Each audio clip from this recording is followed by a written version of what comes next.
everybody, and welcome back to another Month in Review podcast. I'm Dan. Cameron is somewhere around me. We never talk about this stuff. Lerker is also here. He is our special guest for the month. I can see Hello. him. He can see me. That's an improvement on last time. Cameron can't see either of us. Well, actually, Cameron can see both of us. We just can't see him. So Yeah. Lerker and I will react to each other and look at each other and have a good time. And Cameron's just going to be like observing us like a creeper. Yeah. A Yeah, little it's one of bit. those conversations where it's just like, you're talking to somebody and every now and then there's a voice in your head. And you're like, oh Yeah. shit. Okay. Like every other Lab Maniacs stream. So Cameron, how are you doing tonight? I'm doing fairly well. How about you guys? Can't Not bad. complain. Yeah. I Okay. closed out of our agenda when I was smacking my keyboard, so I need to open that up again. You did indeed. I just You... realized that. Okay. Yeah. All right. And So- He we was were trying so to professional. prove how loud mechanical keyboards were. Yes. And he did both. So So loud they closed Firefox. Yes. We've introduced Lurker and myself and Dan. Let's go to the normal thing we talk about. What games did we play in this last month? Did we have any real fun times? yeah, I mean, this has been a really good month and for a lot of EDH, Mm-hmm. Lots of way too many sets and spoiler seasons. Yes. Back to Yeah. back to Mhm. back Yeah, I'm not looking forward to that. to back. Too much. Too much. Yeah. It's on. I mean, it is honestly a little bit hard to keep up if you maintain like more than a few deck lists. You can't possibly playtest all of the new cards and figure out what's good in all of the new things. There used to be like, it's like, oh cool, this set had a couple of cards for this deck. Let's play it for a while. Yeah. You could be like me and just not maintain any deck lists, and then it's not a stressor. Yeah, that is true. But there's a lot of fun in maintaining a deck and like making sure that it actually can still do well. It's a lot of work Yeah. too. You Yeah, all no. say that, but all I hear is the work end. We're both playing the same deck at the end of it. I just didn't put in 20 hours deciding which one mana cantrips to run. So yeah, I mean, yeah, we spent 4 hours yesterday making a swap that was at the end of the day like, cut 2 cards that are synergistic with each other and are fine to put back in if you want. Add 1 card we wanted, cut 1 card we didn't want, add another land, put in a 1 mana cantrip. Yeah. I'm right now. now. I'm at the point of like testing cutting crop rotation and the Juku Bog. And like it's every time I'm like right at the edge of cutting it, I have a game where it's one of the most useful spells I find, but then it's like That's how they get you, Cameron. It's like crop rotate into a more bog. one of those things where how Yeah. many times is it dead in your hand? That's the real question. That's true. And Because like, if it's dead in your hand 6 games and then the 7th one it's like super clutch, what if it was a slightly different card and it would have been better in all of those games on average? so the problem is that you never see it. It is also EDH, right? Yeah, it That's is, why yeah. you need, what is it, like 100 million playtest games for Yeah, one I card mean- in a specific matchup? Yeah. Statistical balance. One It's of the terrible. main things that a lot of people ask is like, oh, why haven't you like added or cut this card yet? And it's like, we Mhm. straight up haven't drawn it in more than 2 games, so Yeah. nobody knows if it's good yet. So we're just gonna keep testing it until then. Yeah, Sorry, exactly. That's our answer. And every now and then someone comes up and they're like, I've actually played it a bunch and it's awful. And I'm like, I kind of believe you, but like I want to see it for myself. So Yep. because I haven't played it yet and it kind of looks medium, so why not? Yeah. Uh, Oh yeah. I've as far as actual games go, I've mostly been playing my own personal That's not it. spice on Thras Timna. Mm-hmm. The least spicy deck. What do you mean least spicy? It's the most spicy. There's like 800 million ways to build it that aren't exactly 1-to-1 Shaper's List. but they're all like All right. 80-1 Yeah, Shaper's here we List. go. Yeah, I also compiled a Thrasios database for Oh, anybody sorry, I'm who skipping ahead, aren't I? wants No, to it's see a fine. Thrasios. No, I can just post it again later when we actually talk about it. Oh, perfect. No, I'm gonna pull it up just for How the heck about of it because you, it's hilarious. Cam? You guys went to SCG Con, right? Yeah. Oh, yeah. did we? Yeah, we Yeah. did. We Nice. did go to SCG Con. That was a Someone lot should of have told me. fun. I would have gone. You only drove me, so I assumed you were there unless you were really that drunk the whole time. That's probably But why I don't remember it. yeah, I I was believe so it. burned out on driving. That fucking you were. How long Through was the the dark. drive? It's only 3.5 hours, but it was in the dark, in the rain there and Yeah. back. Yeah. And it was like 30 minutes in the rain there and 40 minutes in the rain in the dark back. It was just so much in the dark, rainy driving. I was not. So beyond the driving, it was actually really fun. At one point, we had 5 pods going at the same time of cEDH, which was 5. we had 5. Yeah, That's a ton. Nice. it was great. I don't Yeah, even know that many cEDH players. What, I know. what kind of pods? Mostly like actual like because when I like go to random stuff, I see like mostly like pretty high power stuff, and every now and then there's some like random stuff that I'm like, he's trying, and then there are a couple of like tier decks and shit. But We- It was the most people opposite, support- Yeah. honestly. It was Yeah, actually really really? opposite. Yeah, Nice. Fuck The- I yeah. could pick out the spice, but it was the load. It wasn't like last time we went when I jammed like pretty much every single pod was Godo, an actual high power deck. Like let's consider Godo borderline here. Godo, Yeah, an actual high Godo's power like Godo has at least comp fundamentals going for him. Yeah. So like Godo, a high power deck, and Lordaeros on Prosh. Like those were the 3 opponents I had basically every single pod. So this time it was really nice to just jam straight against A bunch Yeah. of blue black the whole decks. time. Well, there was a lot of mono blue, but there wasn't. All right, So that's- I did sit in a table where we had a Chain Veil to Fairy, an Urza, and a Fibblethip, and I was on 4-color Rashmi. Okay. I still feel like you're in a pretty decent position at that pod, especially with like So one of those people like never having like anything that you have to Ye- worry about. yeah. So there was a. Like Fibblethip's not winning in that pod. Like there are 3 other blue decks. Yeah. There's- That's it's true. Just That's very true. he scrapped it after the weekend. Yes, He which bought it was good. specifically to see if it had legs outside of his like local meta, which is mostly pub stompy high power stuff.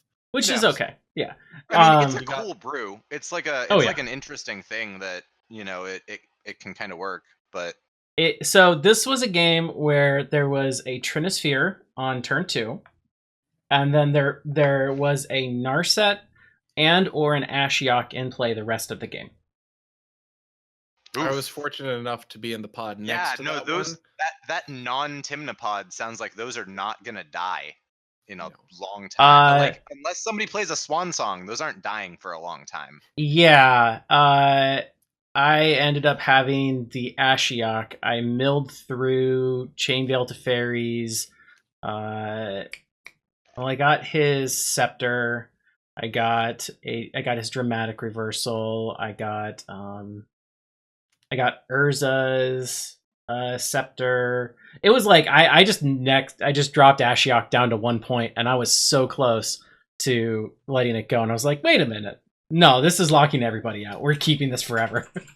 Yeah, no, I mean when you can defend like Ashiok and Narset, they feel super impactful. My experience with them is that when somebody plays like it, they're also kind of swingy in that way. If somebody has a Gilded Drake, or somebody has like a Swan Song, or somebody has like a Crom specifically, holy, they are so bad. Like Crom is crushing right now against all, like Opus Thief is super well positioned in metas that people are playing Planeswalkers, because it's like I get to choose when they live and die. Yeah. Always. Because like Crom's whole power is that he's a 4/4 flying haste, which is the biggest thing in the format for 5 CMC or less for the most part, other than like Frog, and he flies over it, so it's like whatever. And also, Frog's not casting Ashiok or Narset, so yeah, you no, don't really need to ever. worry about that. So yeah, it's like, you know, as long as they don't die to a flyer, they live for a long time. And like But you have to they are also in the way that like enchantment and artifact stacks pieces and like hate pieces work, where it's not quite the same. You can't just like jam them into an empty board early game all the time and expect them to live. Yeah. But, like 4-color Rashmi, I think is a deck where like specifically you're running like pyroclasmy effects, and like you're going to be playing bigger bodies than them, and you've got like 3/3s and stuff, and they're like, oh, okay, I can't actually ever kill you. So Oh yeah. Yeah. guess you just have a Narset, and I guess my Tymna's useless. Mm-hmm. Yeah. They're pretty much exactly playing out the way I said they were going to play out on the first month in review podcast. Yeah, no, and, Like and I that. mean they're working And out They're really good. where they're working out, I think, for sure. Yeah. Format staples, Oh yeah. Oh yeah. but not blind staples. No, No. they're pretty good though. Mhm. Yep. At SCG Con, I got a bunch of games in with Niv Perun, which was great. Boy, did you? So of the 6 games, the first 5, the first time I cast Niv was off of 6 lands. And it did exactly what it needed to do. I mean, I didn't draw any ramp at all, but it was just like, yeah, okay, we're at turn 6, let's drop a Niv, and then draw 5 cards by the time it got back around to me. It totally was worth it.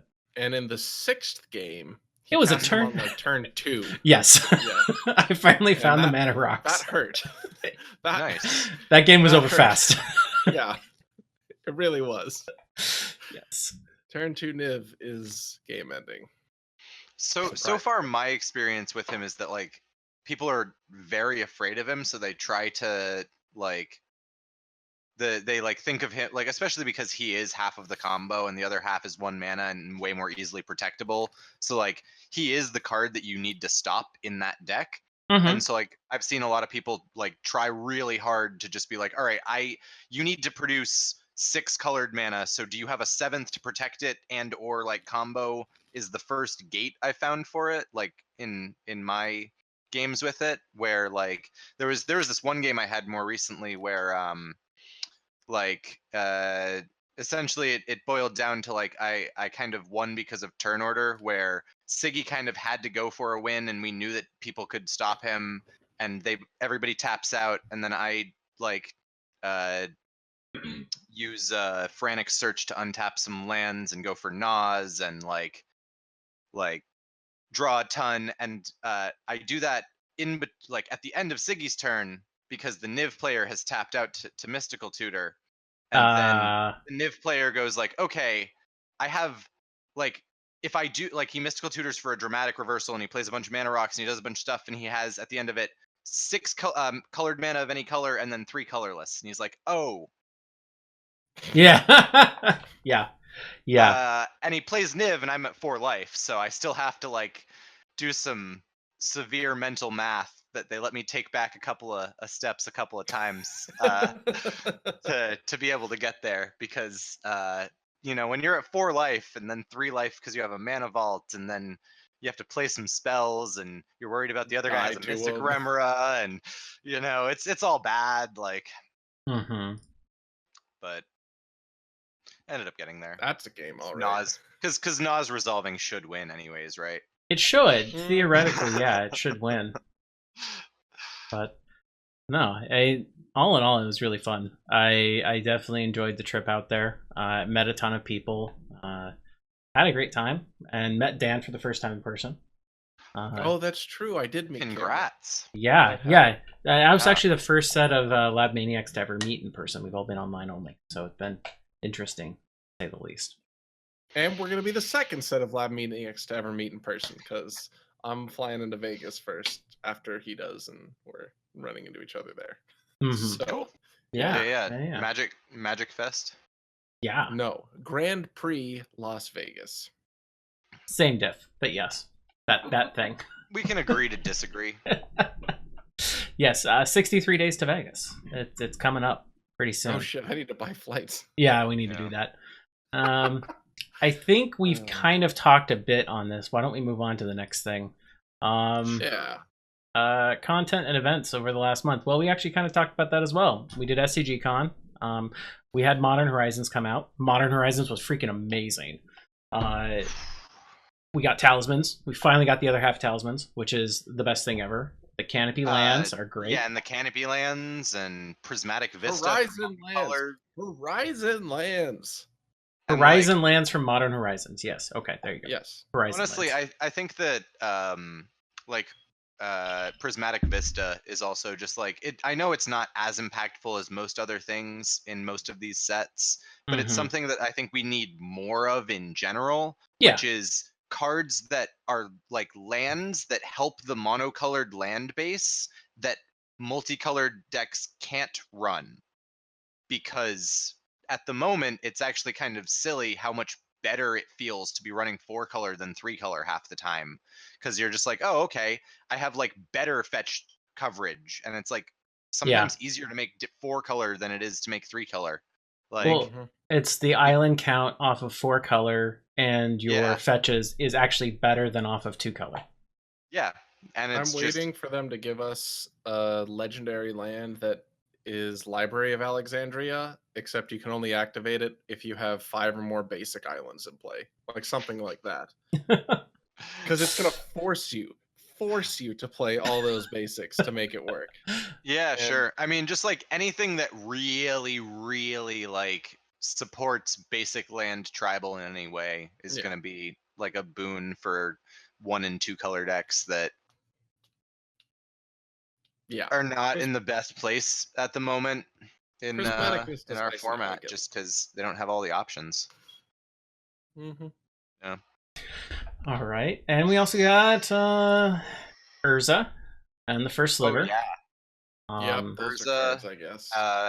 So, oh wait, I've got this one up. I'm gonna post that in chat.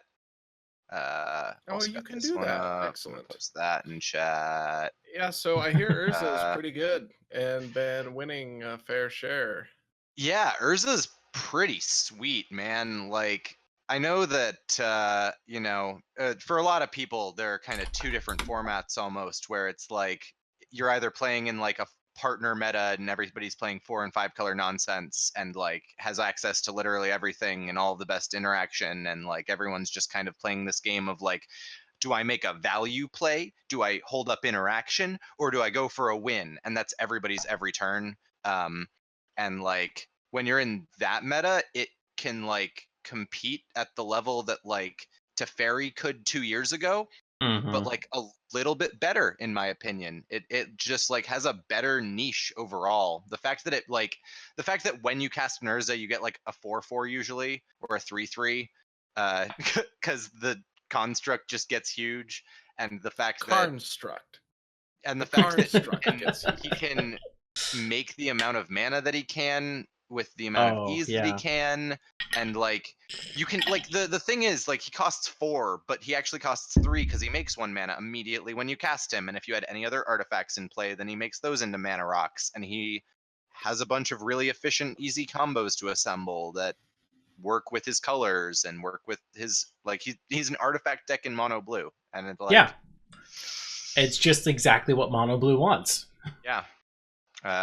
We actually just made our first revision to Urza Paradox Scepter, the UPS list, yesterday. But yeah, it was literally just we took out Trinisphere and Unwinding Clock. We feel like that package is fine, but I don't think that it's super generalist. I feel like it's more of a meta call / it could be better utilized in a more stacksy build of the deck, which like would be a just different offshoot a little bit. And then we took out Voltaic Key because it wasn't really doing the amount of work that it needed to be. It was essentially only a backup win con, and it didn't like do anything else really.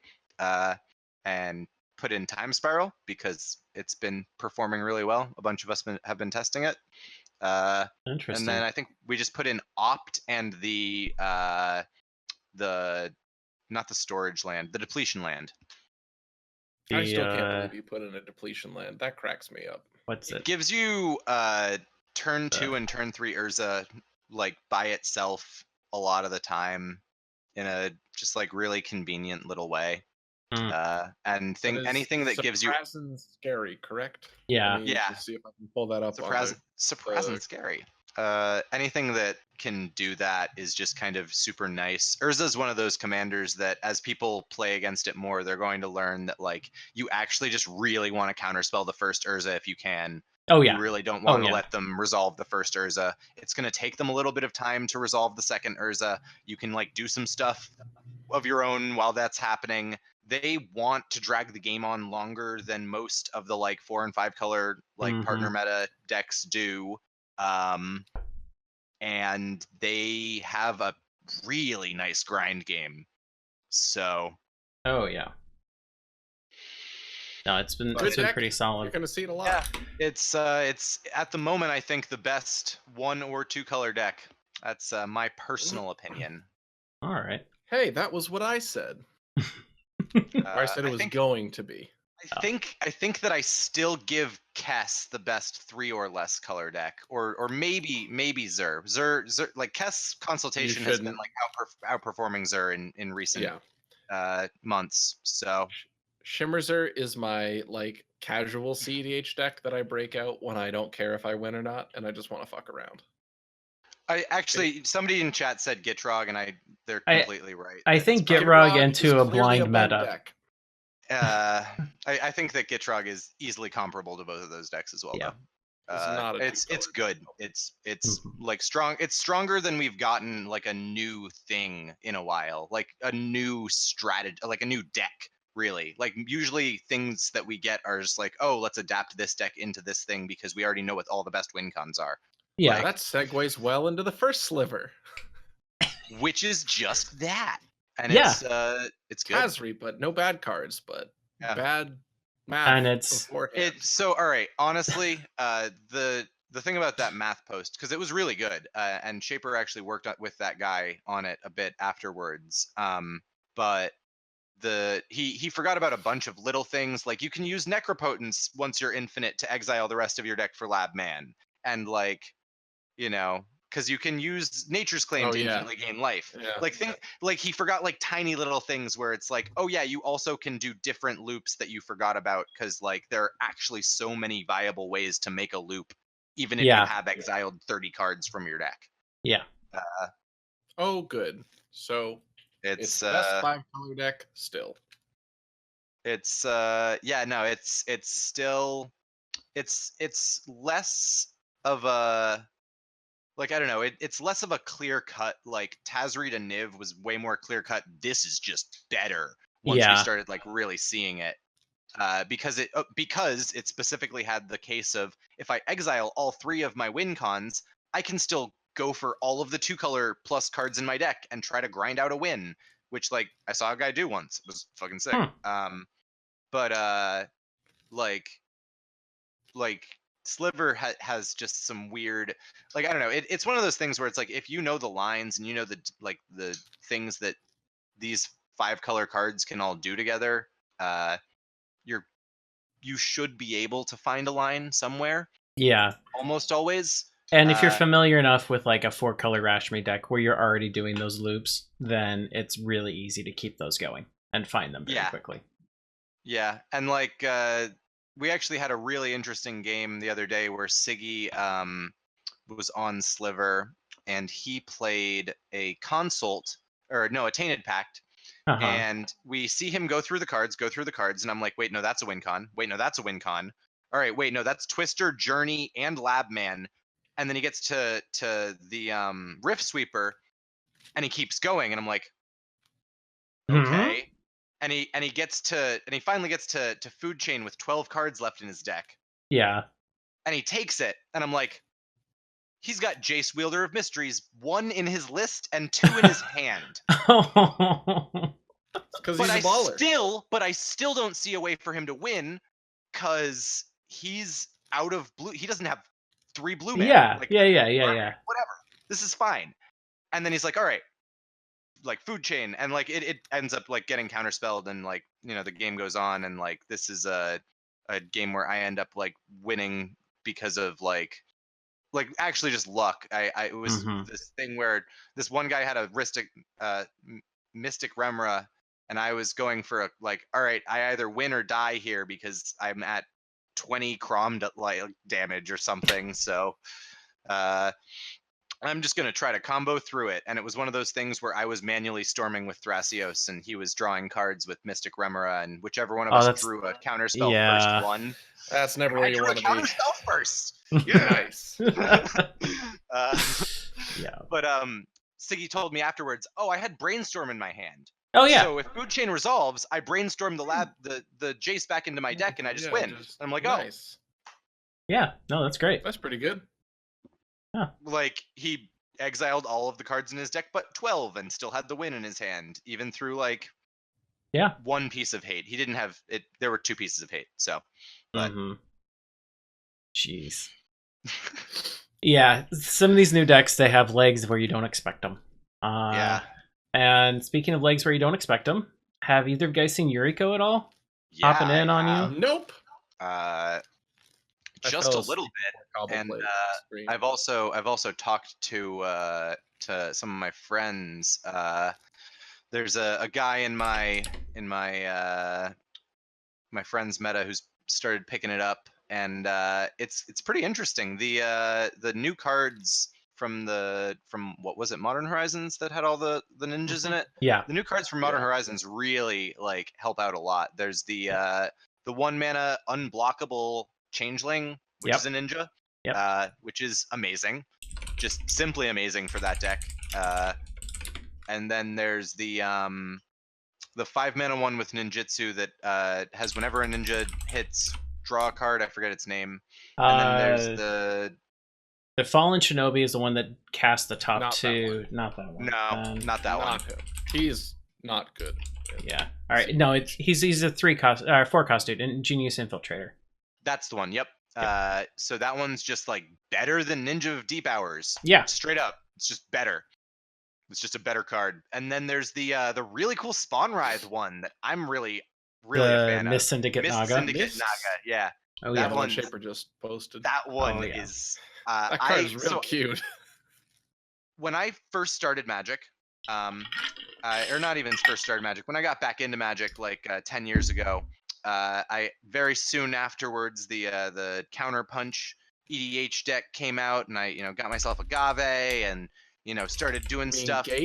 And shut up. There was a card in that deck called Spawn Writhe that then got printed to standard a little while, or no, it was a reprint from Lorwyn or something.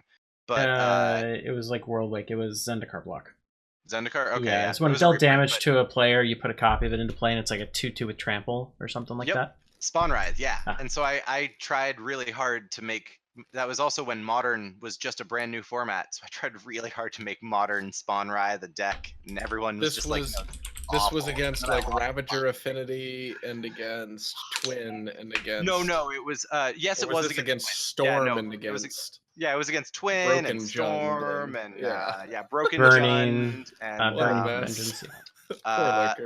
I very soon after that swapped over to Burn with Treasure Cruise, so like don't feel that bad for me, right? Very soon after.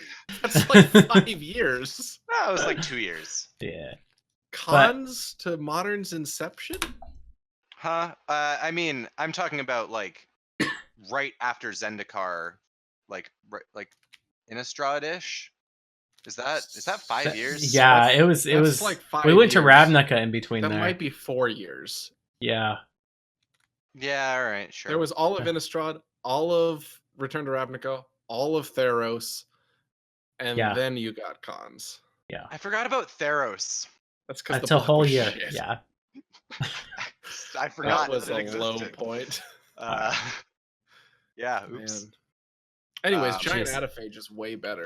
But yeah, that was always one of my favorite cards, and it gives some serious, like, interesting lines of play to Yuriko, in my opinion. I haven't actually seen it play out yet. I heard about one game where it got to swing at like 3 people for a while, and then he had 15 of them when he finally swung at Shaper's. What Shaper told me, and I was like, oh yeah, that'll kill you. Yeah, that will. That'll kill you. People are so greedy with board wipes in current meta, and it makes sense. I don't want to be the one to cast the board wipe. I want someone to cast one, but I don't want to. That's wild. On that, I can't imagine my meta having the tragedy that commons. That sounds rough. It's dude, when everyone just wants to play the tight, like 4-color Rashmi is the only one where they're like, all right, I'm gonna hardline into it, or like I don't know, like Niv Perrin also can like be like, I'm gonna run a bunch of plasms, or like they're so Breya, good right now. Breya can be like, I'm gonna but if you're playing green, are you gonna play like Clasms? No, you're gonna play Mana Dorks for the most part. Like 4-color Rashmi is like a good example of like where you can play green and Pyroclasms, but why not play? I want to play wonderful, cannot win Tymna Crown Super Friends list. So Dan brought this to SCG Con, and we played a game after SCG Con at night, and it sat in a dominating position for over 10 turns and could not win. I was not playing it. I'm gonna preface this. I wasn't playing it. So it's to the point that after the fact, we were trying to figure out better win cons, and we identified that Approach to the Second Sun would have been a better win con than what was currently in the deck. And I still might add it because that deck is sweet, and Approach is a 1-card win con. But yeah, my final verdict on Yuriko is just that it's one of those kind of meta bustery decks that's it's gaining a lot of like value and power, and like I think that it's going to be like near the high level of viable cEDH viable. Yeah, and it'll be definitely meta soon. viable. And with some tuning, like it can be a pretty strong deck. I bet it'll end up like a blue shifting poison ball. Yeah, no, that's kind of where I think about it like a lot. It's like I feel like it like because I think about Hapatra in the meta where Hapatra is good, and I try to think about Yuriko in the meta where Yuriko's good, and I feel like they're comparable in that way. Yeah, where like exactly their relative power level to their meta where they're good is similar. I do question playing Yuriko into those metas when you could play Najila, because they're kind of practically similar in the role they fill in those metas, except one is much better into a blind. So I mean, Najila is also just a different deck. It's a 5-color deck that has 3 different cards that 1-card combo with the commander. Yeah, and Yuriko is just like play super around grindy. that fact. Yuriko is more so they are different, but the role of the pressure tempo deck is still the role you're filling, right? Like Yuriko is just except Yuriko doesn't have the like I can win out of nowhere / I can combo on turn 3, I can combo on turn 4. Kind of my point. I can like if they're both the tempo deck that has pressure to the blue-black X players, then giving up the efficient fast wins for a little more. Look, I'm not going to try to argue that the 2-color deck either. Well, whatever. That's based around a ninja synergy is going to be better than. That's mostly my point. I just want to make sure that comment is out there. And we can move on. Okay. I've said my piece. It's notably cheaper. We'll leave it at that. It's like that's the no, that is actually a super relevant thing. It is a fucking you can buy Yuriko on $200 and make a nearly competitive viable like list. You're not getting all of your good counter spells. Hey Lerker. And you need them soon. But you can work towards them. You know? What are you doing on like the 6th or the 13th? And do you want to make a $200 Yuriko list on stream? Sure. All right, cool. Probably do that. All right, it's a date. We'll schedule afterwards. I have to figure stuff out. Some weekend coming up. I just need another budget stream topic, and I want to do a brew this time. Your people call his people. We can do it. Yeah. All right. So what's up next? Next up, Sigil Hulk. Yes. Quite fun. Do tell, Lerker. So we ended up with kind of our first idea, which was we just took PST and swapped like 7 slots or 8 slots total to put in. So the original idea is you put in Sigil Tracer because it's a redundant slash doesn't like need null rod thing, like can work through null rod version of Isochron Scepter with dramatic reversal. Like and 5 then- quotes around that whole sentence. So Yeah. let's back this up. You Flash Hulk, you get Sigil Tracer, and you Well, get it Spell didn't Seeker. start there. No, It yeah, started it didn't Okay. even start with that. It started Alright. just with Sigil Tracer. All right, cool. You can do Sigil Tracer stuff. All right. And so then it's like, all right, well, if you Flash Hulk into Spell Seeker Sigil Tracer, then you can go get the Dramatic Scepter combo like that. All right, that's kind of interesting. And like, oh, if we're already like doing that, like you can just like Tainted Pact and Consult and Labman are cards that we often put in PST like decks anyways. So here's a package. Now you can like, you have 2 different Flash Hulk packages and like, you know, stuff. And The worst card you run forward is Spellseeker. yeah, and like Spellseeker's That's a cool pretty card good. anyways. Yeah. Yeah, cool. That was Well, the idea. It was like I the guess worst the card worst we're running cards is are Flash and Hulk, but yeah, exactly. But you know, we're running like it seemed like a slim enough package. In actuality, Flash Hulk always got Labman Spellseeker Consult for the most part. Sigil Tracer Consult's good. needs Thrasios and then something that taps for blue in play. And that's like just harder to work in general in a fast deck. And it like kind of defeats the point of Flash Hulk being a fast thing that you can just do. specifically Tracer when itself you burn those tutors to Flash and Hulk. Yeah, especially. Sigil Tracer itself was like a pretty interesting value piece when I could play it as a value piece. And like that it just kind of asked for a slower list overall is what we felt. And so we made this one as well, which has the same things but is a stacks version, like tempo-y, stacksy, mid-rangey version, like stasis and wilderness reclamation and a bunch of spicy things like that. It was cool. It's the best Thrasios Tymna stacks deck that I've played personally so far, but Okay. You playing telepathy in it? no. What about Zer's Weirding? No, but I forget what that one does, and I always remember liking it and then being like, If a oh, but I person wouldn't would play draw, it. so you play with your hands revealed. If a player would draw a card, any player may pay 2 life. If they do, that player puts that card into their graveyard instead. Fucking bananas card. I love that card in casual with Bloodsheet Ascension. It's just like my wet dream. It sounds like a Chain of Smog kind of card.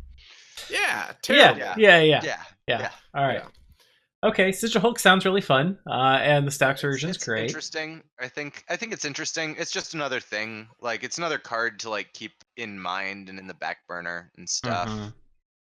It's I I actually might put that in my really slow Super Friends TNT decks because that actually, I've been trying to up the density of A plus B options, and that's not bad. It's interesting. having a creature based dramatic reversal is pretty nice because then that gets you around Null Rod and Stony Silence very well. Which, So the Man, one those don't even bother me though. Curse Totem is the one that fucks me. one that's true. thing that was very annoying / awkward about Sigil Hulk when we were playing the actual Sigil Hulk list was that the idea is that this is supposed to go through Curse Totem or this is supposed to go through Null Rod. And then we have, Dramatic Scepter still to go through Curse Totem and stuff like that. Cool, yeah, we've got options. But then, like, at the end of the day, it was like, oh, if there's a Null Rod in play, our Signet console. that produces blue is offline and Sigil Tracer still doesn't work. Yeah.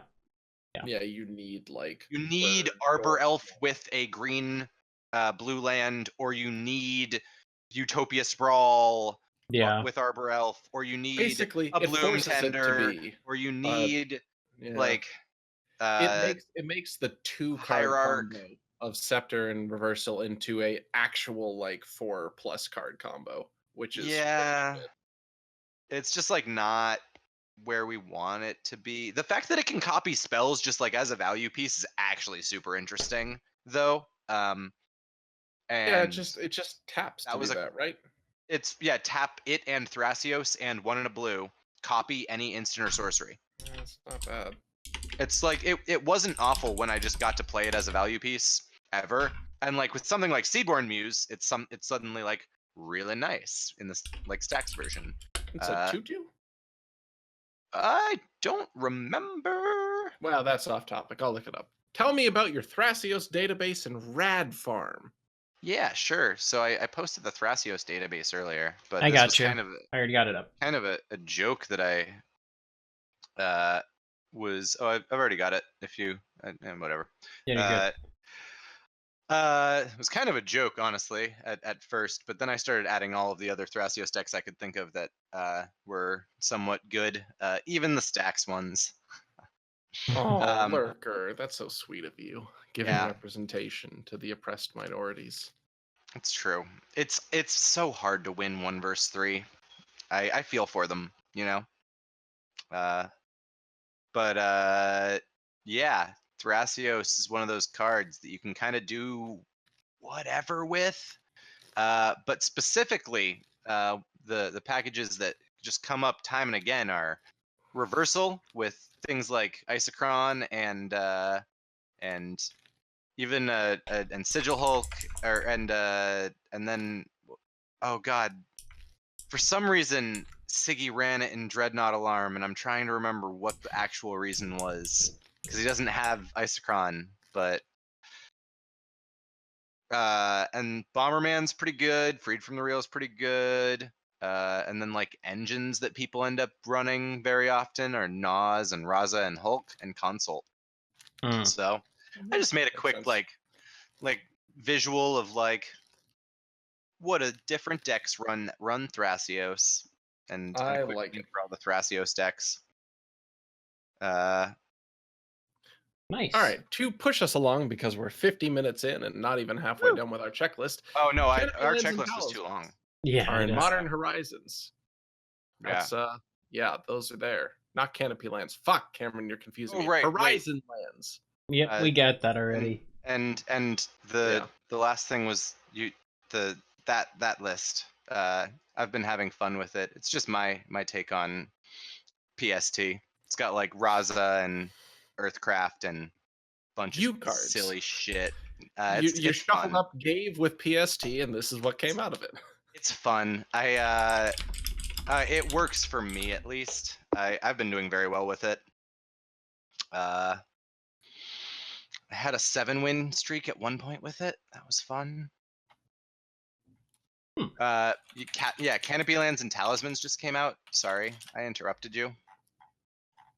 Oh yeah. But, so any of the decks that were on Pain Lands and can reasonably benefit from a land that draws a card, like in a Consult deck or something similar, are going to enjoy being able to swap over to something like these Horizon Lands.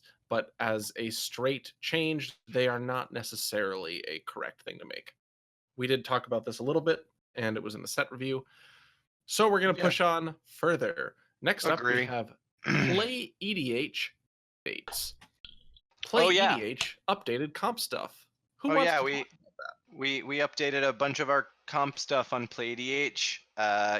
If you haven't been playing games with webcam and your paper cards and you want to be playing games online, and people like, I don't know, me and Siggy and I don't know, a bunch of other random good players show up. Wedge, who was on the last set review, you know, and it's fun, and we would recommend it. And we're starting something new, like a players club for ranked for the next season. And Siggy plays games on PlayEDH occasionally. Yeah, I get him to play sometimes. 2015? Yeah, no, it's crazy, man. Wow. Good time to be a PlayEDH member with the competitive role, I would say then. Yeah. You guys should check that out. I'm even around there every once in a while. Yeah, no, I've seen Cam play there. I've never actually played a game with Cam yet. We should. It'll happen at some point. Yeah. It's not. I haven't played a game with Dan since he started doing patron games. Jeez, Dan. I play mostly in paper at this point, honestly. I like so rarely play on webcam anymore now that I have a paper play group. Oh, yeah, that's the really big nice part. It Mhm. really is. Like, holy fucking shit, it is so nice to have a paper play group that plays this format the way I want to play. It's wonderful. Woo! All right, that's Yeah. PlayEDH updates. Hulk Man, I'm starting to get piles. flushed, aren't I? Yeah, a little bit. I'm looking kind of red. All right, hot takes time. No, no, Yes. Hulk Veil piles. of Summer. Who's got, wait, Hulk piles? That's not what Yeah, I'm seeing. Hulk piles, man. Lesser Masticore gives us a new Hulk pile. Yes. Oh, yeah. Uh, Yeah. it's we haven't seen anybody really take it to a full level yet, but yeah, Lesser Masticore, Malera, Viscera Seer, Disciple of the Vault is a single Hulk trigger uh, or Hulk Golgari trigger. pile. Yeah, that's just 2 colors, 1 Hulk trigger, infinite damage. That's not something we've actually had yet. That's So, true. Yeah. Yeah. yeah, That breaks actually. That's better than a lot of other ones. it's It really is. it's honestly like Lesser Masticore is not the worst card by itself. Malera does 0. Yeah. Disciple of the Vault does 0. Viscera Well, Seer that's has like obvious implications as a sack outlet. Malera can be a better card. It's not actually just Malera. It's Yeah. any Malera replicant. So Anafenza is like borderline playable, Right. and Metallic Mimic is at least castable off of Mana Crypt. So Mhm. like there's better things than just Malera. Don't play Malera. Right. It's just No one's but playing yeah, this it in is. green black anyways. Like Yeah, I mean not yet. It's just a pile and we haven't actually put it anywhere, but yeah. like honestly the way that if you're unaware, the way that cEDH decks kind of work is somebody finds a win con and then we just put a shell around it cuz that's so much easier than anything else. Well, it's because we've If- pretty much solved the like 80 out of 100. Well, Pretty I mean much, yeah. it's It's the it's all 20 out right, of does your 100 you play shell with. it's like here's your win con. Okay, here's some very specific synergy cards that work with your commander. Now, does this thing ask for a slower shell or a faster shell or an all-in shell or a mid-range shell? Okay, do those things. And like Yeah. there are some slots every now and then that are like, all right, which of these mid-range slots, which of these fast slots, which of these whatever, what speed do we go? But like, yeah, that's the way you build a deck. So Yep. whenever we find new win cons, it's always exciting.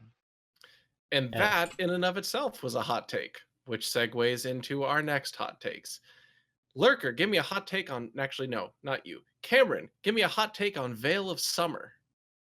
It's really close to Autumn's Veil. There are some notable downsides and upsides. You can draw a card if somebody's tried to counter something. The downside is that it only affects things that are currently in play.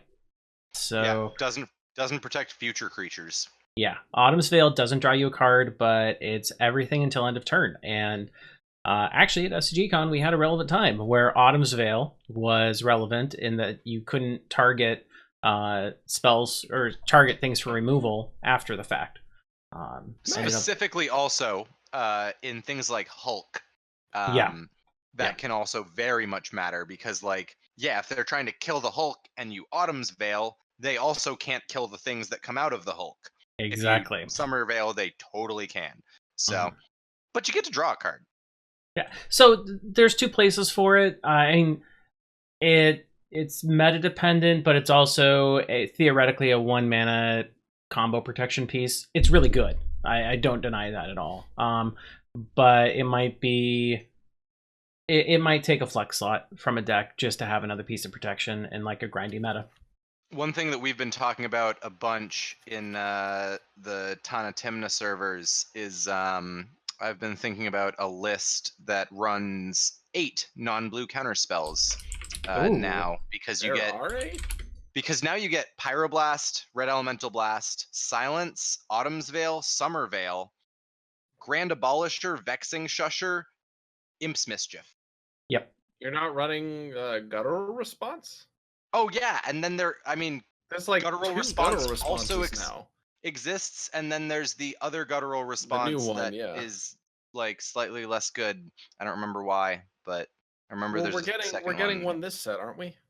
Oh, I'm like yeah, 99% we're getting a guttural response this set. so I've been I thought thinking we about were. some kind of faster 4-color thing. Possibly Raza Hulk with Leon and Relic Warder as the win con. Wait, you're gonna do Hulk and Sans White or Sans Blue? Maybe. You're gonna not flash the Hulk with no sack outlet in the command zone. Don't worry about it. We'll figure it out. All right. Sounds like That's spice. Veil of Summer. Cameron, Yes. and give me a hot take on Kykar. The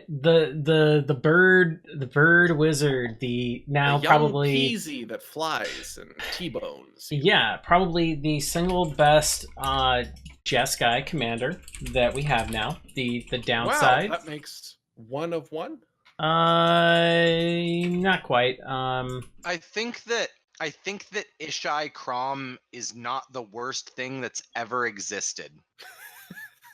While I agree with that, I would say as a single commander, Kykar still takes the cake. And the downside, though, it runs into the same issue that my Ascendancy deck ran into, in that a mana production system in the command zone is not nearly as efficient as a card draw engine. So you end up being somewhat of a glass cannon. And once you run out of cards, it is very difficult to restock.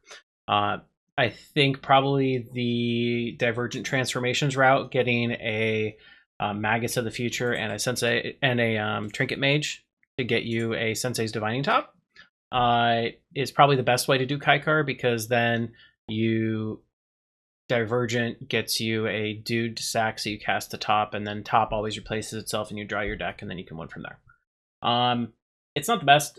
It's gonna be a new deck. It probably will end up at the low end. There might be some metas where it can work, but in my guess is it'll probably do best in mostly combo metas where it's not having to really fight for the win.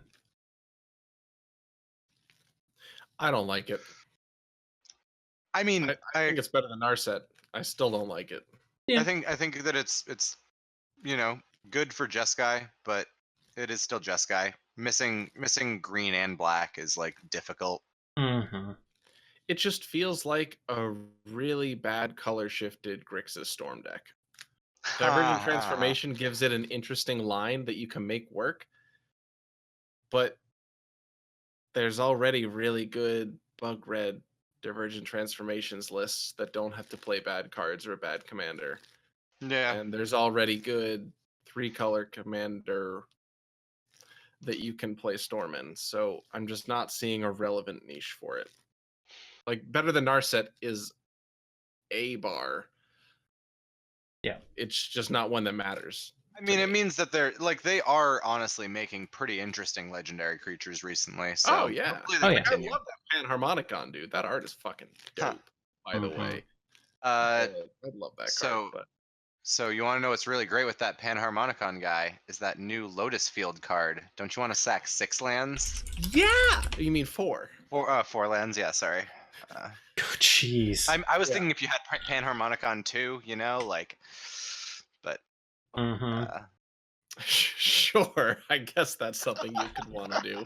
Sack 6 lands to get a tapped Lotus Veil. Panharmonicon only affects creatures and artifacts. Oh! okay. Wait, what? was pretty Panharmonicon sure. does not only affect artifacts. If that an artifact or creature entering the battlefield causes a triggered ability of a or permanent you control to creature, trigger. Okay. I said Okay, creatures or So artifacts. we're both wrong.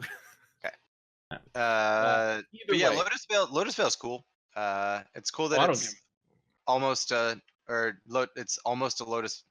What did I say? Lotus Field's cool. It's Sure. almost a Lotus Veil. Yeah. Yeah. And that's an I RL only- card. I only wanted to bring Hey, this card maybe up, we're gonna but- get a tapped Gaia's Cradle. Is all I'm trying to say. Okay, like Yeah. Basically, I've just been really appreciating the way they're pushing the boundaries of what they used to consider sacred. Oh yeah. So now we're getting interesting functionality on reserve list variants. So we're getting like Arena Rector, which is a terrible card, but like cool. We're getting Echo of Aeons, which is like kind of Time Twister if you turn your head and squint at it a little bit, and also If- play Legacy, which is if now you main play decking. Legacy and LED, it's definitely Time Twister. But Did you see otherwise, that Storm is now main decking 4 Narsets, 4 Echo of Aeons? Like, Legacy's wild with Narset now. Narset and Teferi have taken over Legacy. Yeah. oh man, now, that 3-mana Lotus Veil Teferi is is getting so fixed. disgusting. Yeah. So, like, they're at least saying that in the next 5 years, I might get an Ancestral Recall that gains me 3 life when I cast it. So Maybe. a treasure cruise that gains your 3 life when you cast it. Nice. No, I just mean an ancestral recall. Like they're getting closer and closer to the actual reserve list cards, so I'm just waiting for them to power creep on one of them. Like all of a sudden, Thunder Spirit has haste. I don't know. Like Okay. it's gonna get good. We're in for an All right. interesting time. That's Lotus Field. Yes. Why are we talking about reprints? Just to bring it up, the difference between Leyline of the Void and Graph Diggers while we're here. Sure. Those Leyline are of the some Void's pretty- better if you so- don't have to spend mana on it. Those are some pretty different cards, in my opinion. Graph Diggers is notably symmetrical. Mhm. So Graph Diggers, you definitely play, and like nowadays in current meta with Hulk being as like good as it is, you play Graph Diggers if your deck doesn't get hurt by Graph Diggers almost every time. Leyline of the Void, like I've only ever really put it into like Blood Pod, Metapod shit because like you just kind of want all of the things that you can that can interact with Hulk before Hulk can interact with Yeah. you. Yeah, in other decks, it's a 4-mana enchantment that does nothing when you cast it. So I put it on Yeah. here because probably every week people in our Tassiger server are asking about Leyline of the Void. Every week, really? Yeah, because Hulk is a real problem. And it's like Graph Diggers is just better. And Yeah, no, I mean, if you can afford to play Graph Digger's Cage, aka you are not doing one of the things that Graph Digger's Cage says you can't do, if you're like Yeah. not doing that in your deck, 100% better. All right, moving on. Scheming Symmetry. This is the shitty black tutor, right? Yes. so This this card card, is unplayable garbage. Don't put it in any of your decks. If you That's ever my- happen to be All right, playing all right. Two-Headed Giant, it is the best tutor you'll ever find. Sure. So for the Hot like take. 0.001% of the cEDH or the EDH audience All right. at Broad. Siggy says there's a Hot meme. take, Let hot us take. know. if you're a god, like if you're like a literal god, you have fucking the best information, you can read people like a pro, you can just you understand everything your opponents are doing in every single way, in every single facet, and your opponents are unable to lie to you in every way, all right? Scheming Symmetry is better than Imperial Seal because you get to pick which opponent you know is going to get a card that at the end of the day you're going to end up winning. If you're anything less than a god, it is impossible to play that card and not have it fuck you most of the time. Yeah. So, Yeah. I agree. don't unless you literally feel like you're telepathic and you can read everyone else's mind. And if you truly believe that, I think you should run Scheming Symmetry. But or if you're pub stomping, or you can pub stomp and play this card because like your opponent's Please deck don't. suck.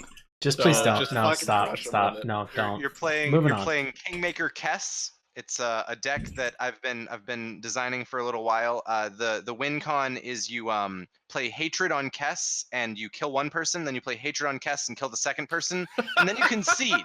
You concede to allow the third person to win because you've chosen who you want to win this game, and it is never yourself. Oh, So that deck, all right, Okay. All right. that deck it seems good in. Okay.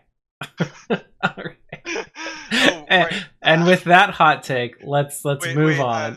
The last thing that so like Ashiok, people asked about Scheming Symmetry with doesn't Ashiok, work. and that doesn't work that way. It is It works says the things other that your way. Like opponents control. 2 lines south, it works because you then But, minus Ashiok. Then you could minus Ashiok and like mill it, sure, Yeah. sure. But even still, like I don't play that card. It's almost just worse than Arcane Denial in the fact that like you're just gonna lose. You're just gonna give people Flash Hulk and shit. You're just gonna give people things that just win the game. Yep. Yeah. Arcane Denial is another pub stomp card, so keep those to the same tier. All right. Not this one. Now, speaking of that tier, our audience topic of the choice, our audience topic of the day is how to build a deck that isn't competitive to play casual games and casual pods. So this is actually a challenge once you shifted to being like hardcore on competitive. It's really hard to tone down a deck and not include cards that are just obviously better. And Lerker, you said you had a few ways you go about doing it. I do as well. So why don't you take it off? Sure. So like, my overall tenets of that are kind of to try to forget about like cEDH staples and tenets of like, all right, we're going to run all of the best ramp and all of the best interaction and all of the best tutors and all of the best things of categories that we can. And then find a commander with some kind of broad gimmick or strategy that is going to have a bunch of cards that synergize with it over the many years of Magic. Something like more broad is easier as well, and then use Gatherer or Scryfall and like look up a term. So like one thing that I was thinking about doing a little while ago was making a more casual version of my Hapatra list. And to do that, I would look up every card on Gatherer that's ever been printed with -1/-1 counters in their text. Just look up all of them in green and black and say, all right, what can I play here? And just pick all the ones that seem the most like fun and synergistic and silly. And if you go to a play group and they're actually playing way higher power things than that, then start applying some cEDH tactics to your deck and be like, all right, let's add some better removal. Let's add some better ramp. Let's add some better tutors. But keep your win package not as like good, like compact A+Bs that you can tutor for. If you have those in your deck, you're going to feel like you're going to feel bad if you're like, oh, I have the tutors and I could just go for the win and I know I could win, but I'm just going to not because these people are not going to like that. Like, don't give yourself the opportunity to do that. Cause like, I'm somebody who's like kind of a spiky player. I'm going to want to tutor for the Earthcraft if I have Earthcraft in Squirrel's Nest. You know, I'm going to want to tutor for whatever, right? That like combo. You know, it's like if I've got one of the cards and I've got a tutor, I want a tutor for the combo. But it's like, no, I'd rather just not run the combo and then be like, all right, I have one of these two cards, the one that I think is more fun for the deck. The other one I'm not going to run, and if I want to tutor, I can still run all the good tutors, but like I'm going to be tutoring for things that are interesting in this situation, not winning me the game. Yeah, That's my go. yeah, that's pretty solid. My strategy, similar to how you said of getting a general that has a broad synergy and you can do stuff with that, is my strategy in that regard is to play games with a commander. So one of the ones I've really liked for being able to play in casual pods is my Ifara manual lab maniac deck. That it's white and blue and its whole goal is to draw 100 cards. And it's hilarious to actually see it work because you're just like, I'm going to do something on every player's turn. I'm just going to cast a white mane lion and pick it up. And you're just like, pay 2 mana, draw a card. Pay 2 mana, draw a card. And over the course of the game, you draw like 60 extra cards and you find some way to Blue Sun Zenith somebody while you have a Consecrated Sphinx out. And you're like, hey, draw 10 cards. I'll draw 20. Oh, hey, that's the game. And it's pretty fun, but you're playing on it. You're playing a different game than the game that everybody else is playing, and that kind of makes it so you can kind of synergize with that. But it ends up being that in that sort of a situation, you can run some broken cards, and it's just different. So in my FR deck, I do have Flash Rector and I have Omniscience. And I've had situations where I've had no payoffs. That sounds amazing. With no payoffs, exactly. So that sounds super fun. Yeah. Yeah. So there's been times where I'm just like, Flash Rector, and the people across me are like, are we dead? No. Put Omniscience into play. Pass the turn. See, I've done that in competitive with Flash Rector, Omniscience. Flash, and they're like, what? You're playing Sharam. And I'm like, don't worry about it. Flash. Rector, Omniscience. And they go, what? Okay. And I go, Necropotence. Right. Go to my end step and draw 20 and cast all the instants, I guess. Yeah, exactly. So it's kind of like it's taking your focus from winning to like playing another game with yourself and having fun with it. So examples in that Afar deck, every once in a while when I'm sitting down with people I haven't played with, I'll show one person the Lab Maniac. I'm like, this is my only win con.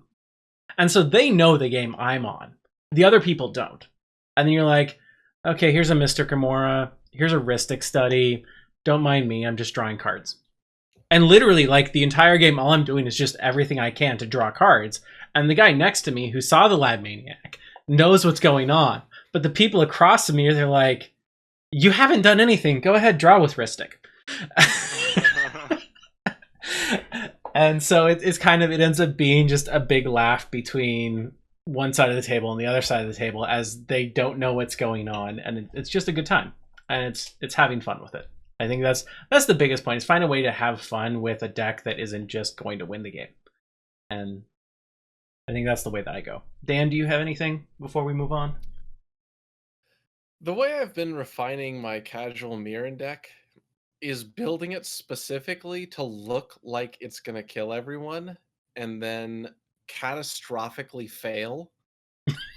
Because people really like those kind of games where they were like, oh, this guy was like doing all this crazy shit. He had a bunch of creatures in play and he had so much power. But then like I managed to do this thing where I like killed all his creatures and then exiled his graveyard. And then he was like so sad. And so I like specifically cut all of my ability to recover from a board wipe into graveyard hate. And then I just forget every single bad card that's ever been printed. And then I react genuinely over the top whenever someone does something kind of cool and they have a great time. And I mean, I'm spiking by losing in a rememberable fashion. So I'm not even fucking playing EDH at that point. I'm sitting down and just sticking in their brain. So I'm terrible at building casual decks. So that's how I do it. Man, I'm gonna build just like the most manual Storm Thras Timna deck with no win cons and no Twister or Journey for no loops, where you just like end up running out of cards and then die. Yeah, you just run out of cards and die. Perfect. But like your Storm turn, you cast so many spells. So you spend 30 minutes and everyone's like, oh, you passed turn? Fuck yeah. Yeah, they're always going to remember that forever. They're going to be like, oh, he fizzled. Oh, he couldn't get there. He never got the second part of the combo. Yeah, like, so that's basically my point. That's how I build casual decks. I build them so that people are like, oh, fuck, remember that game?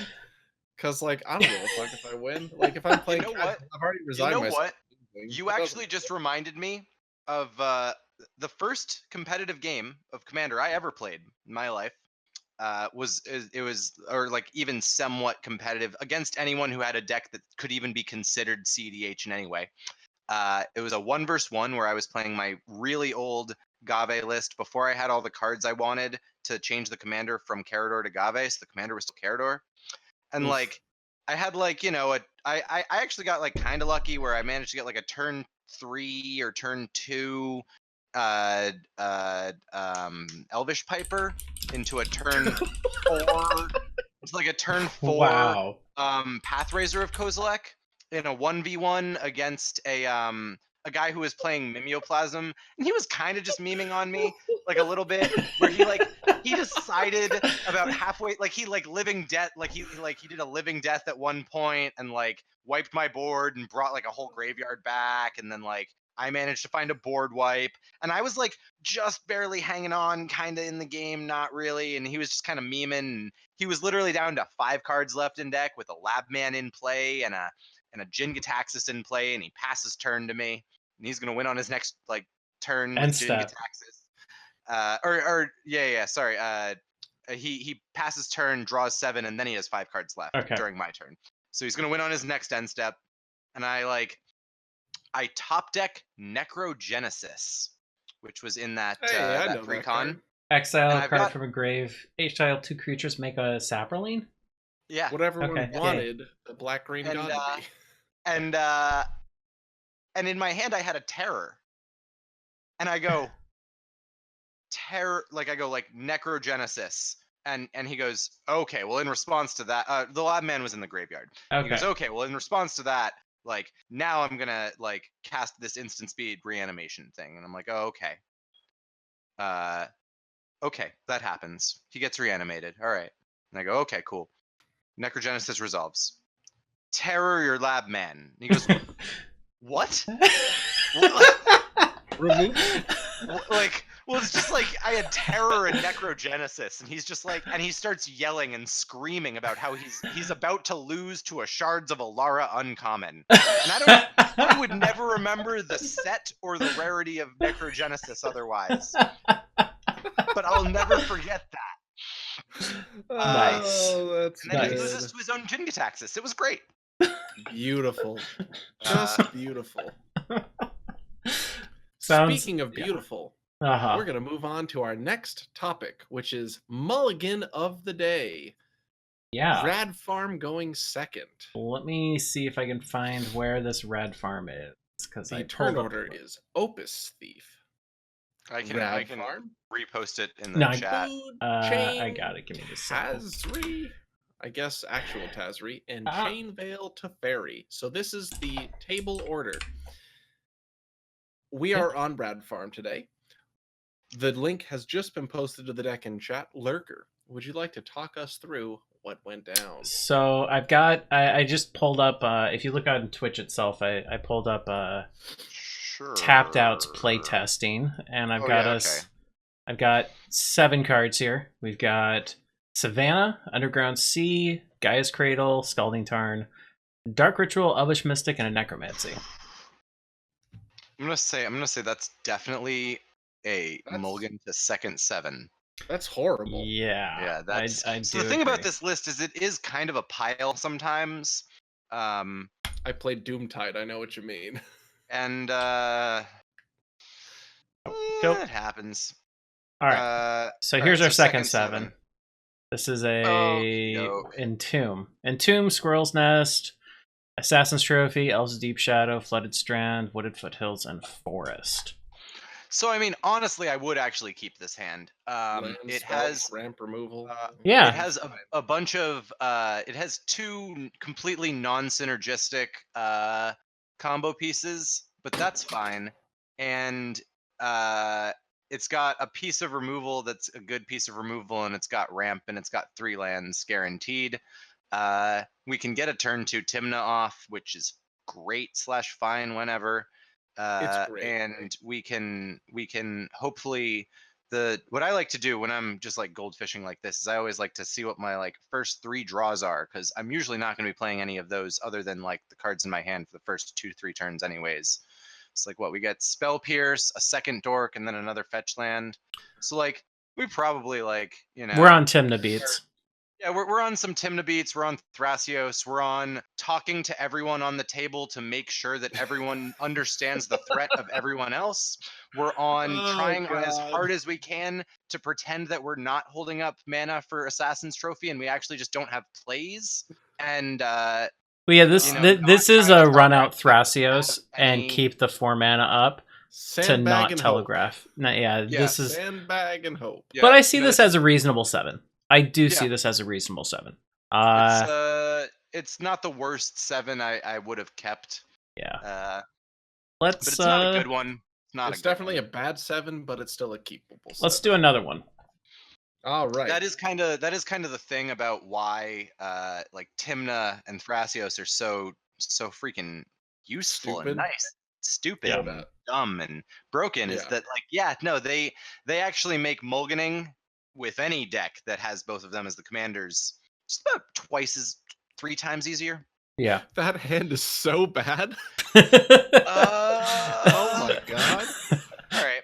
Tundra, Marslach, Swansong, Time Twister, Grim Monolith, Earthcraft, and Razaketh. So this hand is so close to being almost playable. If Earthcraft or Razaketh was a mana dork, this is almost a snap keep. If either of those is a mana dork, this is a snap keep. Yeah. Play is to top deck a mana. If the fetch is a green fetch, it's even closer. That's true. Yeah. Because we only actually run basic forest in this list at the moment, and even if we did run a second basic, it would be basic island, and that doesn't get either of them. But you can, so you get Bayou and Tundra. That gets you all of your colors. That gets you a turn 2 Thrasios.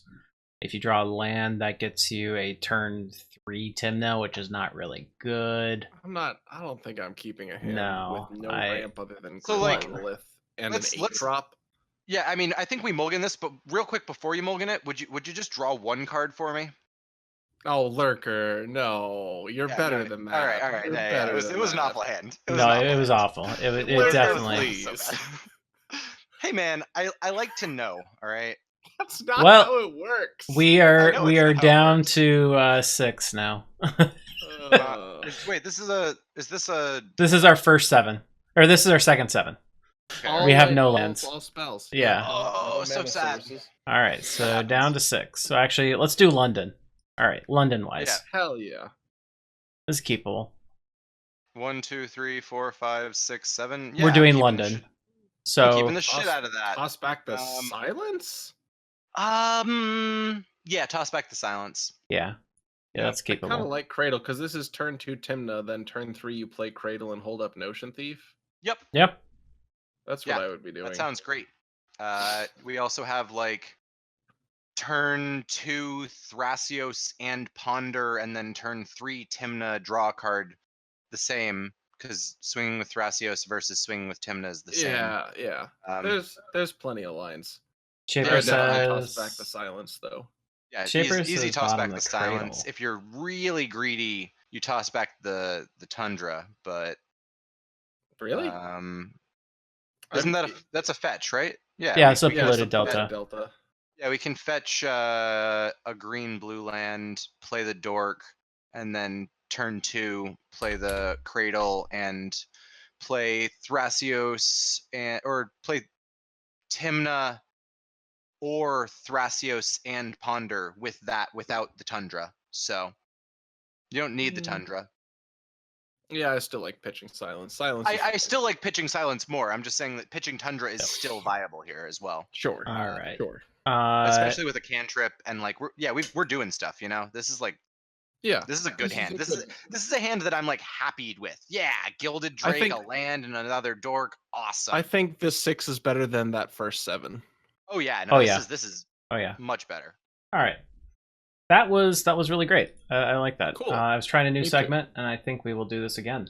Next up, we have our little Upcom- closeout segment where we talk about what kind of nonsense we're getting up to. Upcoming events. Cameron, you are going to Magic Fest Seattle, featuring the Grand Prix, I believe. Yeah, yes, that thing in the Washington State Convention Center with several thousand other things that are going on there, and people and places, and You yeah, mean I'm gonna be there. PTQs and PPTQs and MCQs and MMCQs and PTMCQs and MCPTQs and And last chance whatever they're up to. qualifiers and all of that stuff. Yes, I but will none be of those there. actually get this you weekend. anywhere, right? Like I don't know. What doesn't matter. Never mind. I heard that Cool. streaming's good. Yeah. Streaming is how you. I don't know, but streaming auto chess, right? Yes. All right. Anyways, No, dude, so- streaming Hearthstone, okay? You just stream Hearthstone and you get Mythic, all right? It's awesome. All right. So Cameron is going to be at GP Yes. Seattle. Yes. Our super short spoiler season for Magic Core 20 is basically over, and the entire spoilers going up Monday. So Siggy and I are going to have to cobble together. Excuse a me. separate video We again. got a Kalia reprint, and we're still missing one thing from the new set. All right, What's they that? are giving us some. Obston They are legendary giving us creature. some I Abzan know. fucking I commander. know. Okay, I know. I'm ready. Yeah. All right. Anyways. So I'm trying to find the list of the legendaries we got thus far. So we got Kalia, we got Kykar, we got Omnath. And what this is Omnath hungry because he's not great. He's not nowhere this near. is Omnath the Hangry. Right? Yeah, I think that's about right. Then we got Yuriko, which is the better Panharmonicon. Panharmonicon. Bug Harmonicon. Yeah, and then we've got Rien. Who? Rien, Angel of Rebirth. Angel of Rebirth. The Naya Oh Angel. God, I forgot they spoiled that. That card's so bad. Whenever another was Naya, so multicolored you creature forgot. you control Yeah. dies, See return what it I to the mean? owner's hand at the beginning of the next end step. Uh, Yeah. No, it's not what Yuriko, it's Yuriko. no, I think they want it. it in the higher. Siggy, do you want it in that Japanese like Bushido call out that you hear the Yura or something like that? Is that what you're looking All for? right. Because I can get behind that name. I People might even buy him if I can call people him want that. us to talk about Villas, Broker of Blood. Oh yeah, the shitty 8-drop demon who's bad. Sorry, I didn't even. I'm gonna look this one up. What? So he's Pay a black, 5. pay 2 life, give a creature -1/-1. Let's So start whenever this. you lose life, you draw cards. 5 black, black, black. Legendary creature demon, flying, black, pay 2 life, target creature gets -1/-1 until end of turn. Whenever you lose life, draw that many cards. And he's an 8/8. Oh, if he wasn't. Oh, you know. No. So let's talk about the good things. He can turn fetch lands into cantrips. He can turn necropotents into draw 2s, and you can get the cards right away. We're talking real quick in the context of blue-black blue-black X reanimator. Yes, like I mean not that's him as the that's what commander. it can't be just mono black though. Okay, good. Yeah. Just making sure and clarifying for everyone. We're talking in the context of blue-black X reanimator of some kind. It's interesting. You're having to jump through all of the hoops that you have to for all your other reanimator decks. But he isn't an I win card. And so the hardest question you have to deal with him is, why aren't you playing Hulk? Or Raza. Or Raza, yeah. Yeah. Although, like, I want to say, like, give him a chance, because to be honest, it took us 2 months, I think, to go from Raza being spoiled to, oh wait, there's nothing you can do unless you have 2 creatures, to, oh, Shaper finally found the like Eternal Witness and Life Death lines, and it took us like 2 months. Excuse you. Plenty of us were playing Razakath and Carador. Yeah, but I'm saying to find the issue was we wanted a line where you can turn to Entomb Reanimate with 1 creature in play, and like, can you find a win? And like, we wanted to win, right? Yeah. And the win we found was really cool. It's, if you have 2 lands, you can do Life Death stuff and Gaia's Cradle and Eternal Witness and LED and all of these things, and all of these lines started coming together, and I started figuring out, oh, you can do Earthcraft stuff with this. This is super cool, and I don't know, just like, maybe someone will find something, but like it doesn't tutor cards, it just draws them. So yeah, that's the hard part. Siggy says he thinks that the new demon is in a similar spot to Jin Gataxius. I can agree. And given that Jin has looked right away, it could be a sec. So like, wait a minute, but there are non-blue reanimator decks, and in a non-blue reanimator deck, this is now my second choice probably. If I can't go for Raza because someone's going to like kill it because it's the win, and they won't kill this. Yeah, he says exactly. That's but yeah. Okay. In non-blue reanimator decks, this could totally be a second reanimation target. I could see that. All right. Can we clarify what a non-blue reanimator deck is currently? Some kind of Hulk ball or every reanimator auras or medium to so bad. This would be like Blood Pod, where you're not on Metapod yet. Yeah, I mean, why you would do that though? He's a legendary. You can loyal retainers him. Give me a weekend. All right, Siggy. All right. I mean, let's. I was telling you earlier. I was thinking about a Hulk Raza Timnatana with 8 counterspells. So yeah, and I gave you the same look. Honestly, I kind of do actually like Raza with this guy slightly better than Hulk, and without a sack outlet. So maybe I'll put this guy in that. All right. We'll find out. All right. Okay. I didn't know it existed until 10 minutes ago, but I guess. All right. I don't know. We'll leave further discussion on this for our set review. And after the super short spoiler season, Dan and Sigurd are going to be recording up that. And we come up to the next big thing is Magic Fest Vegas, or GP Vegas, which is however like you want to say. Grand Prix Seattle, but in Vegas. It's 63 days away. I'm excited for that. It's going to be fun. I am too. I'm going to get to sleep in a bed for this one, not the floor with a pillow. We're not doing that again. No, we're never doing that again. Yeah, we're not. Ever. Okay. I'm not 19 years old anymore. I feel it when I sleep on the floor with only a pillow. So, and I don't like it. With that, Lerker, where can people find you? Oh yeah, I'm on Discords. Yeah, I am also in Boston, but I like barely go to my local Magic stuff. I mostly play on Discords, and I'd like run a bunch of Discords and help moderate a bunch of Discords and mostly Any the fun ones? cEDH ones and the PlayEDH ones. We Mhm. play games on Cockatrice, or the other one we play games with webcam and paper.